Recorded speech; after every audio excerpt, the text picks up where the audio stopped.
क्या कहे श्री राम जी, देख विभीषण दक्षिण आसा, घन घमंड दामिनी विलासा।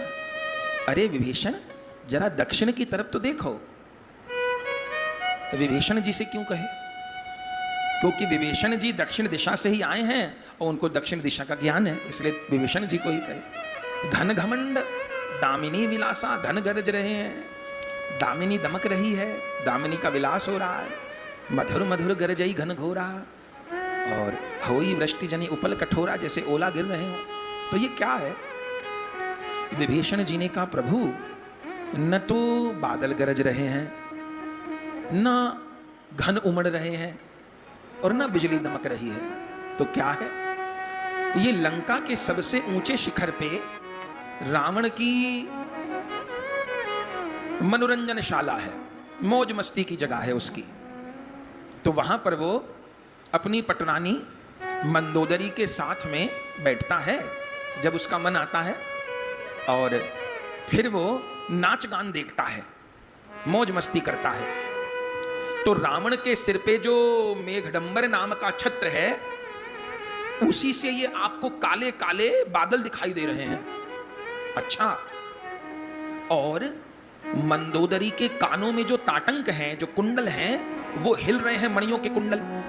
तो ऐसी मणि कि उससे आपको लग रहा है कि दामिनी दमक रही है, बिजली दमक रही है। और उसके यहां जो मृदंग बज रहे हैं, जो पखावज बज रही है, उससे आपको लग रहा है कि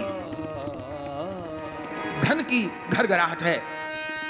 और जो नृत्यांगनाएं नाच रही हैं थाप दे दे के, और जो नृत्यांगनाओं के घुंघरू बज रहे हैं, उससे आपको लग रहा है कि वर्षा हो रही है या ओले गिर रहे हैं। पर ऐसा कुछ नहीं है प्रभु, ये उसकी रंगशाला है। ये वहां श्री राम जी ने कहा, हद हो गई, जिसके दरवाजे पर करोड़ों अरबों वानरों की सेना बैठी हो, जिसके युद्ध सिर पे खड़ा हो, उसे मौज मस्ती सूझ रही है। ए भगवान, दरवाजे पे युद्ध है, हम लोग सेतु बांध के यहां आ गए और उसे नाचगान सूझ रहा है।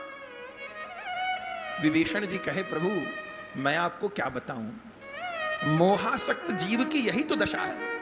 इसलिए रावण को क्या कहा? रावण को कहा मोह। कुंभकर्ण कौन? अहंकार। मेघनाथ कौन? काम। तो रावण मोह क्यों है? इतना मोहित है कि दरवाजे पे सेना, ये नहीं पता कब गोला बारूद शुरू हो जाए। और वो मंदोदरी को बगल में बिठा के वहां अप्सराओं के नाच देख रहा है, वहां दारू पी रहा है, वहां मांस का भोजन परोसा जा रहा है, नाच गान हो रहा है। तो प्रभु, ये तो मोहासक्त जीव का लक्षण है कि मृत्यु निकट आ जाती है, तब भी विषय में से आसक्ति खत्म नहीं होती।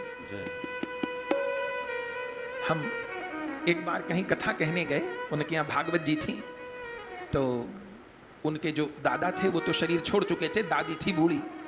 तो उन घर वालों ने इस आशा से करवाई थी कथा कि दादाजी का मनोरथ था, तो वो तो नहीं रहे, तो दादी सुन ले, अब जीवन तो इतना हो गया तो कभी भी शरीर पूरा हो सकता है, तो इसलिए कथा उन्होंने कराई। अच्छी बात है। तो उनके घर की जो बहू थी, वो प्रसाद के लिए बुलाते ही हैं, तो बुलाया उन्होंने। तो हमसे वो बोली, उनकी बहू, कि महाराज माता जी को थोड़ा सा आप अलग से समझाना। हमने कहा क्या समझाना? बोले इतनी उम्र हो गई है उनकी, 85-90 की शायद बताई उम्र, लेकिन उनसे भजन ही नहीं होता।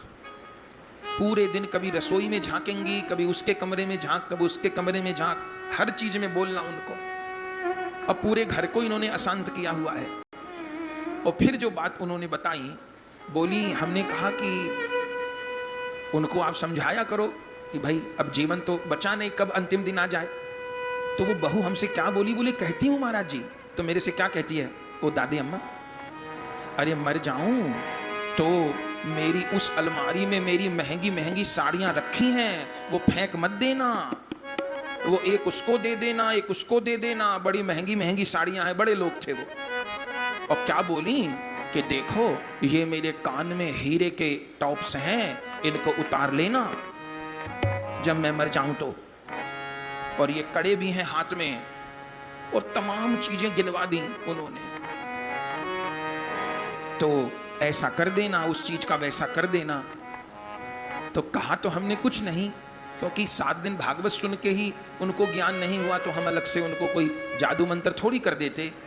पर हम घर आके, कमरे पे आके खूब सोचे कि क्या प्रभु की माया है कि 85-90 साल की उम्र में मैं मर जाऊंगी तो मेरी साड़ी कौन इस्तेमाल करेगा और हार कौन इस्तेमाल करेगा और मेरा कुंडल कौन लेगा, मेरी नाक की नथ कौन लेगा, ये चिंता है। मरने के बाद मेरा क्या होगा ये चिंता। कैसी विडंबना, हे राम, कैसी। आपको सुन के हंसी आई होगी ये बात, पर हमको हंसी नहीं आई।